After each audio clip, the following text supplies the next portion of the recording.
तर लोकसभा उमेदवारांची यादी शिंदे गटाकडून दिल्लीमध्ये सादर करण्यात आल्याची माहिती देखील सूत्रांनी दिली आहे। शिंदे गटाच्या उमेदवारांची यादी भाजप हायकमांडकडे सादर करण्यात आली आहे। काल रात्री ही यादी दिल्लीमध्ये पाठवल्याची माहिती मिळते।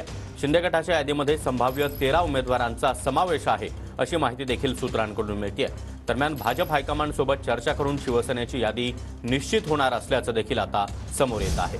आणि या संदर्भात अधिक माहिती देण्यासाठी आमचे प्रतिनिधी संदीप राजगोळकर सध्या आपल्यासोबत आहेत। संदीप, शिंदे गटाच्या संभाव्य उमेदवारांची यादी भाजपच्या दिल्ली हायकमांडसमोर ठेवण्यात आल्याचं कळतंय।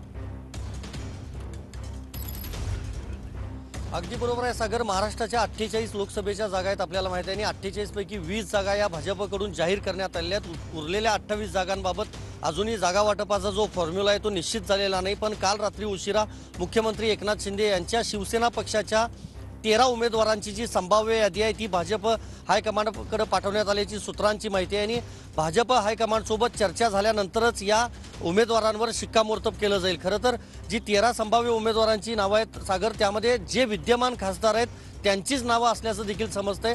काही जागांवर अजूनही पेच कायम आहे।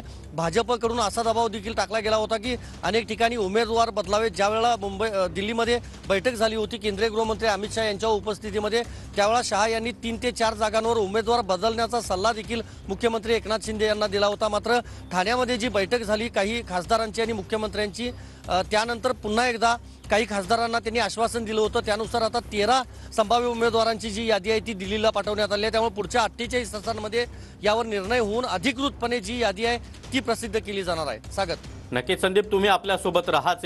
अजून एका बातमी संदर्भात तुमच्याकडून माहिती घ्यायची आहे।